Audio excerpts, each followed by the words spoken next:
May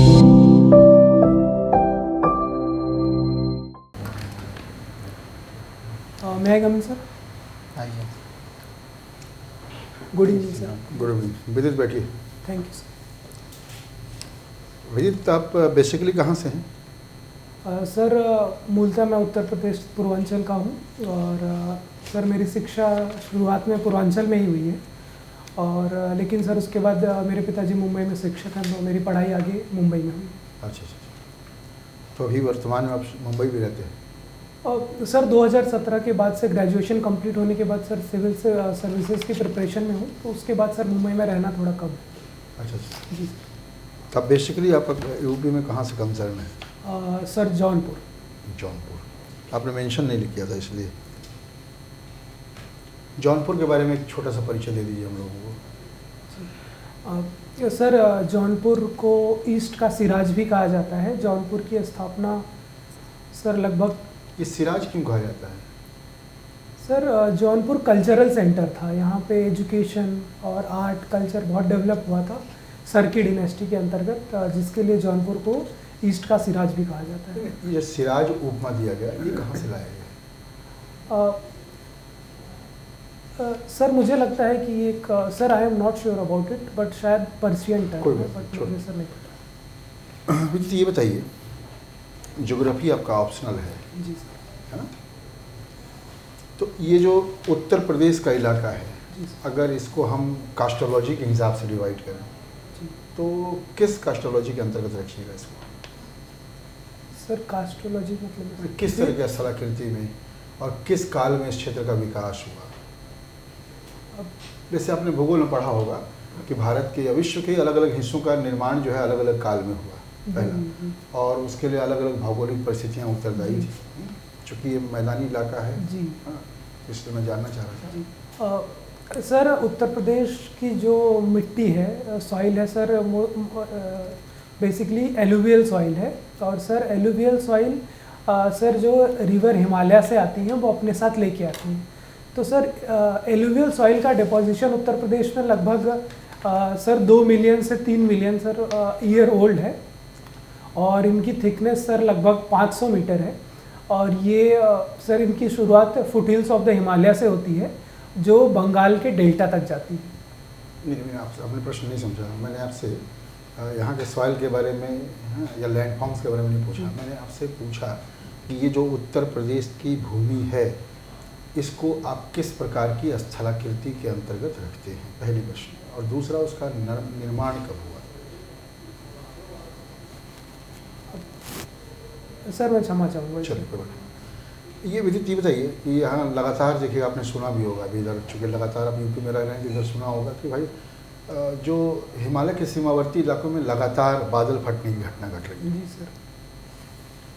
तो अब मैंने पिछले दिन अखबार में भी पढ़ा कि यह बादल फटना अचानक हिमालय के इलाके में ही हो रहा है, पहली बात है। और दूसरा कि कहीं चाइना का जो आर्टिफिशियल यानी कृत्रिम जो बादल निर्माण का जो ये है, कहीं उसका एक प्रभाव तो नहीं है? सर अगर हम साइंटिस्ट की माने तो इसके प्रमुखतः 2 कारण हैं। सर एक तो वहाँ क्लाउड फॉर्मेशन होता है ऊंचाई की वजह से और सर वहाँ की टेरेन, ये 2 कारण हैं जहाँ जिसकी वजह से हिमालयन सर उत्तराखंड में ही नहीं सर अदर हिमालयन स्टेट्स में भी क्लाउड बस्टिंग सर कॉमन है थोड़ा। सर क्लाइमेट चेंज की वजह से इसकी फ्रीक्वेंसी बढ़ी है सर, लेकिन कुछ मीडिया रिपोर्ट्स भी हैं।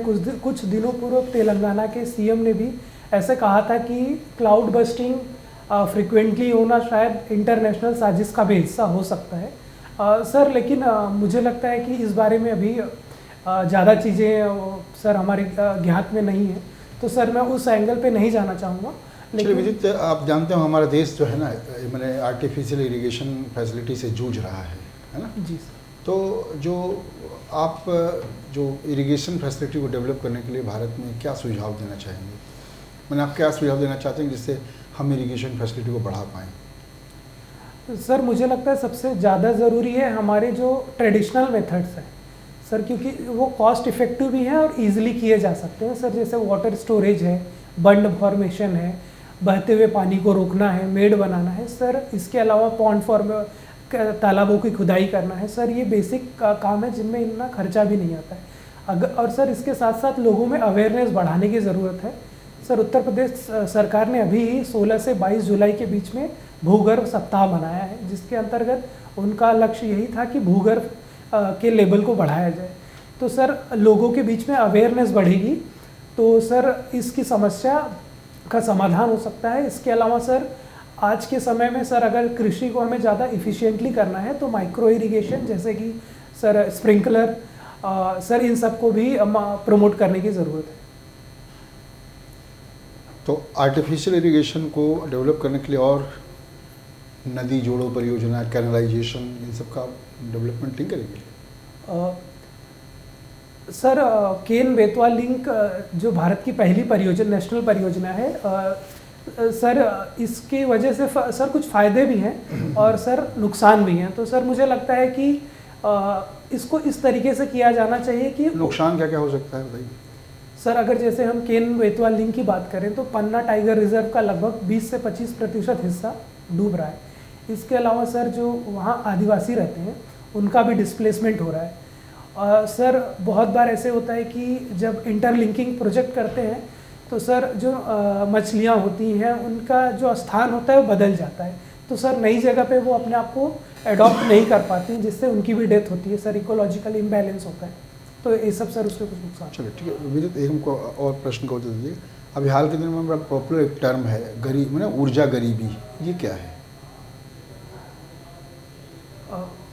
सर मैं इसके बारे में ज़्यादा श्योर नहीं हूँ, अगर आप मुझे अलाउ करें तो मैं सर बताइए। सर ये टर्म शायद यूरोप के देशों के लिए यूज़ किया जा रहा है, क्योंकि सर वहाँ पे रसिया ने जो नॉर्थ स्ट्रीम पाइपलाइन है उसके माध्यम से गैस की सप्लाई को कुछ समय के लिए रोका है मेंटेनेंस के नाम पे। तो सर चलिए सर पूछिए। विदित जी, आप जौनपुर के रहने वाले हैं? जी सर। जौनपुर में कुल कितनी नदियाँ हैं? सर जौनपुर में 5 नदियाँ हैं। पाँचों का नाम बताइए। सर गोमती नदी, पीली नदी, सई नदी, वरुणा और सर भूसी। सर एक 5वीं नदी है, उसका नाम सर मैं प्रोनाउंसिएशन अच्छे से नहीं कर पा रहा हूँ सर, शायद भूसी नदी है। नहीं, भूसी तो नहीं है सर सर 5 नदी है। बरना, बरुड़ा, वरना, बरना, बरुड़ा, ठीक है, सई, बसुही। जी सर बसुही को नाम है। गोमती, ठीक है। इथिक्स में नैतिक निर्णय क्या है? सर मैं क्षमा चाहूँगा अगर आप इंग्लिश में बता, सर मेरा माध्यम इंग्लिश है मेंस में, तो सर थोड़ा मोरल डिसीजन। Moral decision.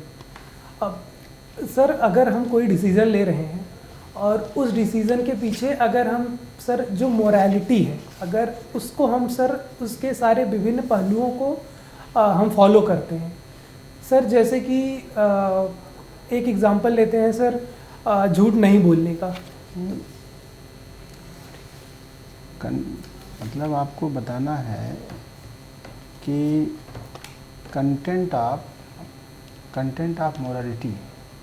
हाँ, what is the content of morality? Sir मैं क्षमा चाहूँगा कि मैंने पुरुषार्थ क्या है?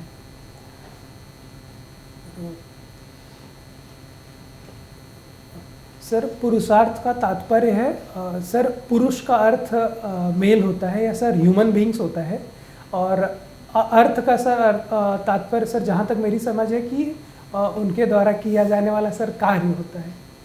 तो सर अपने कार्यों को अच्छे से पुरुषार्थ कितने हैं? सर 4 हैं। सर शिक्षा, सर उसके बाद सॉरी सर क्षमा चाहूँगा, अर्थ, कर्म,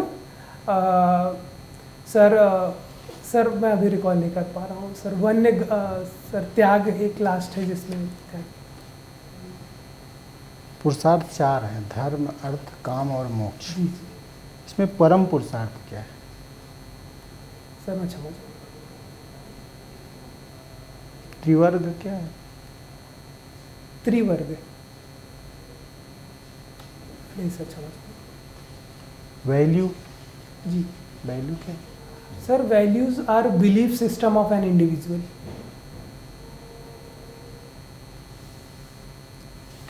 सिस्टम ऑफ इंडिविजुअल। सर जैसे वैल्यू कि इंडिविजुअल होती है, जी सर, सर जैसे किसी की यूनिवर्सल वैल्यू नहीं होती हैं। सर हो सकती हैं, जैसे सर इंडिविजुअलिस्टिक होती हैं, जैसे किसी व्यक्ति की वैल्यू होती है झूठ ना बोलना। वैल्यू और caste, what is difference between them? Sir caste, एक होता है मूल्य, एक होता है कीमत।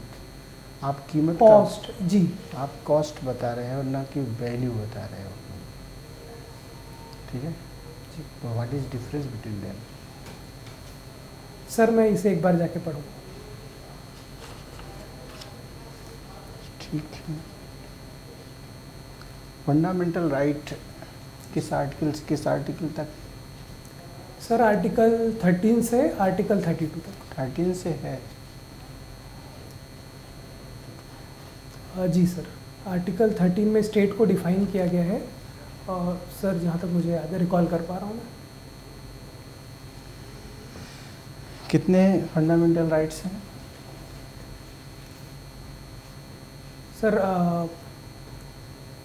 सर आर्टिकल सर पार्ट 3 में जितने भी हैं सब फंडामेंटल राइट्स हैं। वो तो कॉमन आंसर हो गया, कितने हैं? सर एग्जैक्ट नंबर जी, सर 20 होने चाहिए सर, 13 से 32 तक अगर देखें तो। संपत्ति के अधिकार को क्या अब फंडामेंटल राइट माना जाता है? नहीं सर, अब नहीं माना जाता। किस संविधान संशोधन में इसे हटाया गया? सर जहाँ तक मैं रिकॉल कर पा रहा हूँ 42nd अमेंडमेंट एक्ट के माध्यम से इसे हटाया गया। कहाँ स्थापित किया गया इसको? कहाँ ट्रांसप्लांट हुआ? सर अब इसे आर्टिकल 300 में रखा गया, 300A में। ज्योग्राफी आपका ऑप्शनल सब्जेक्ट है। जी सर। ये बताइए, सरकार गवर्नमेंट अभी इंडियन गवर्नमेंट ने ग्रीन हाउस एमिशन को कम से कम करने के लिए कब तक लक्ष्य रखा गया? कुछ उसमें ये है कितना परसेंटेज? सर 2070 तक कितना परसेंट रखा है? सर 2070 तक जीरो एमिशन टारगेट है। Zero emission. जी सर। तो उसके लिए सरकार ने 2-3 उपाय, महत्वपूर्ण कदम उठाए हैं, जी सर। उनकी चर्चा करिए, क्या क्या? सर एक तो है कि 2030 तक 500 गीगावाट रिन्यूएबल एनर्जी से इलेक्ट्रिसिटी प्रोड्यूस करना है। इसके अलावा सर जो हमारा टारगेट था blending of petrol and diesel with ethanol, जो 2030 तक था, उसे 2025 तक कर दिया गया है। इसके अलावा सर हमारे रेलवे का कंप्लीट इलेक्ट्रिफिकेशन 2023 तक हो जाएगा, और रेलवे कार्बन न्यूट्रल हो जाएगी 2030 तक। इसके अलावा सर जैसे सरकार ने इलेक्ट्रिक कार का लक्ष्य रखा है, जी सर, क्या टाइम निर्धारित किया है? सर 2030 तक 30% कारें जो रोड पे होंगी वो इलेक्ट्रिक होंगी। जी सर। इससे क्या होगा? सर इलेक्ट्रिक कारों के आने से सर भारत को कई फ़ायदे हैं। सर पहला तो इन्वायरमेंटल फ़ायदा है कि सर इन्वायरमेंट को लाभ होगा। सर भारत अपने जो कमिटमेंट है सर पेरिस एग्रीमेंट के अंतर्गत, उनको भी पाने में मदद मिलेगी। कार्बन न्यूट्रलिटी की तरफ भारत बढ़ेगा। सर जो हमारा क्रूड ऑयल का इंपोर्ट है सर, उसके बिल में भी कमी आएगी, तो हमें फ़ायदा होगा। अच्छा, इससे प्राइमरी पोल्यूटेंट और सेकेंडरी पोल्यूटेंट में जी किसमें कमी आएगी और दोनों में क्या डिफरेंसेस क्या है? सर प्राइमरी पोल्यूटेंट वो होते हैं जो डायरेक्टली एयर में रिलीज़ होते हैं सर, जैसे कार्बन डाइऑक्साइड हो गया, सल्फर डाइऑक्साइड हो गया। और सर सेकेंडरी पोल्यूटेंट वो होते हैं जो प्राइमरी पोल्यूटेंट के साथ रिएक्ट करके फॉर्म होते हैं, जैसे सर PAN, पैरोक्सी एसिटाइल नाइट्रेट। तो सर मुझे लगता है इससे दोनों की कमी आएगी। अगर इलेक्ट्रिक व्हीकल आएंगे तो सर दोनों की कमी आएगी। मेन प्राइमरी पोल्यूटेंट कम हो जाए। जी सर, बिल्कुल। अच्छा, बेसल समझौता क्या हुआ था? सर बेसल नॉर्म्स के अंतर्गत हमें अपने वाहनों की जो इमिशन क्षमता है सर, उनकी इफ़िशियंसी बढ़ानी है, ताकि कम से कम जो सर पार्टिकल्स होते हैं सल्फर के या अन्य पार्टिकल्स होते हैं, वो कम से कम एयर में एमिट हो। इकोलॉजिकल एथिक्स की बात की जाती है। जी सर। कुछ बता सकते हैं? जी सर एथिक्स का दायरा सिर्फ ह्यूमंस तक सीमित नहीं है सर, इसमें इन्वायरमेंट भी आता है, जीव तथा अन्य निर्जीव चीज़ें भी आती हैं, तो सर उनका प्रोटेक्शन करना ही और सस्टेनेबल डेवलपमेंट भी सर इसके अंतर्गत ही आता है। अच्छा, तो अभी इससे प्रकृति का और नैतिकता का दोनों का संरक्षण हुआ है, 2-3 उदाहरणों से बता सकते हैं कि यहाँ ये चीज़ें हमको दिखती हैं? सर जैसे कुछ दिनों पहले मैंने सर पढ़ा था कि प्लास्टिक से रोड बनाई गई, और सर एक मैंने सर पढ़ा कि दिल्ली से उत्तराखंड के बीच में एक कॉरिडोर बनाया गया है जहाँ पे सर टाइगर्स के लिए ऊपर से पासिंग दी गई है, ऊपर से सर टाइगर जा सकेंगे, उनका मूवमेंट अनरिस्ट्रिक्टेड होगा, नीचे से सर हाईवे गया है। तो सर ये एग्जांपल्स हैं। अच्छा ओके। अच्छा ये बताइए कि नेशनल जो वानस्पतिक उद्यान होते हैं, क्या कहा जाता है? National park. पॉलिटिकल पार्क जी सर। और राष्ट्रीय उद्यान वही होते हैं कि अलग अलग होते हैं? सर अलग अलग होते हैं सर, वाइल्ड लाइफ सेंचुरीज और नेशनल पार्क और बायोडाइवर्सिटी। एक ही है कि अलग अलग है? सर अलग अलग। क्या अंतर है?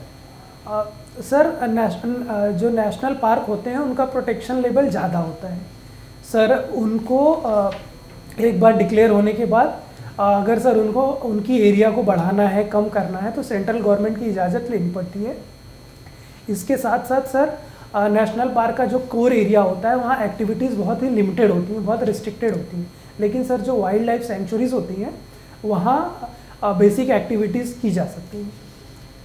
अच्छा, एक लास्ट आंसर दे दीजिए, कोड ऑफ एथिक्स और कोड ऑफ कंडक्ट में क्या अंतर है? जी सर जो कोड ऑफ कंडक्ट होता है किसी पर्टिकुलर ऑर्गेनाइजेशन का हो सकता है, और सर ये रिटन रूल्स होते हैं, और सर ये स्ट्रिक्टली फॉलो किए जाते हैं, इनके ना मानने पे पनिशमेंट भी हो सकती है। सर जो कोड ऑफ एथिक्स होता है ये हो सकता है प्रिस्क्राइब ना किए गए हों, लेकिन सर ये ज़्यादा हॉलिस्टिक होते हैं, और इनको ना फॉलो करने पे सर क्राइसिस ऑफ कंसाइंस की सिचुएशन भी पैदा हो सकती है।